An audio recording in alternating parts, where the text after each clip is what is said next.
एक बार एक बादशाह घोड़े पर सवार होकर अपने राज्य के ग्रामीण इलाके में घूम रहा था। जैसे ही वह घने जंगल में पहुंचा, चारों ओर घना अंधकार छा गया और फिर तेज बारिश होने लगी। बादशाह जल्दी से मुड़ा और अपने महल की ओर वापस लौटने लगा। तभी झाड़ी में से एक हिरन कूदकर सामने आ गया और घोड़ा डर गया। अचानक घोड़े ने उछाल भरी और बादशाह गिर गया। उसे जंगल में बेहोशी की हालत में छोड़कर घोड़ा छलांगे भरता हुआ बेतहाशा दौड़ने लगा। जब बादशाह को होश आया, चारों ओर अंधेरा था और उसकी टांगें बुरी तरह जख्मी हो गई थी। जख्मी हालत में भीगे हुए और कीचड़ से लथपथ बादशाह ने अपनी सारी ताकत जुटाई और पेड़ की टहनी को अपनी छड़ी बनाकर महल की ओर चल पड़ा। कई घंटों बाद उसे पता चला कि वह रास्ता भटक गया है, लेकिन वह चलता रहा और आखिर में एक झोपड़ी के पास पहुंच गया, जहां उसे खिड़की से एक छोटा सा दीपक जलता नजर आया। उसने दरवाजा खटखटाया और एक सीधे साधे किसान ने उसका स्वागत किया। उसकी हालत को देखकर वह तुरंत उसे झोपड़ी के अंदर ले गया। किसान ने उसे एक आम मुसाफिर समझा।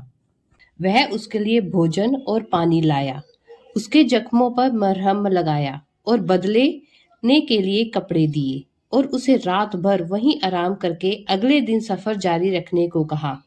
अगली सुबह जागने पर बादशाह उस उदार और प्रेमी किसान के प्रति शुक्रगुजार था। भले आदमी, मैं इस देश का बादशाह हूँ।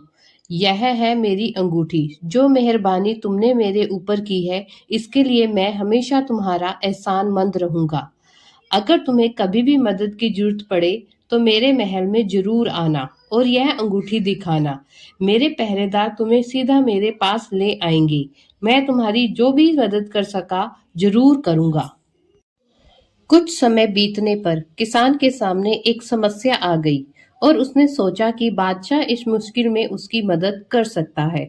इसीलिए उसने बादशाह के महल में जाकर बादशाह से मुलाकात करने का फैसला किया।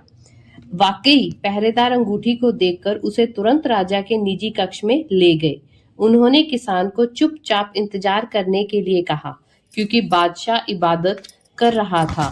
किसान ने महान बादशाह को दोनों हाथ उठाकर खुदा से दुआ मांगते हुए सुना।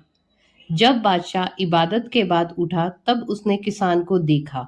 उसका स्वागत करते हुए बादशाह ने पूछा कि क्या वह उसके लिए कुछ कर सकता है। किसान ने बड़ी नम्रता से कहा, बादशाह सलामत, क्या आप मुझे बताएंगे कि अभी आप क्या कर रहे थे? क्यों नहीं, मैं खुदा से अपनी समस्याओं को सुलझाने के लिए मदद मांग रहा था और अपने देश में शांति बनाए रखने के लिए उनकी मदद मांग रहा था। बहुत बहुत शुक्रिया बादशाह सलामत। क्या अब मुझे जाने की इजाजत है? क्यों, क्या हुआ? क्या तुम मेरे पास मदद मांगने के लिए नहीं आए थे?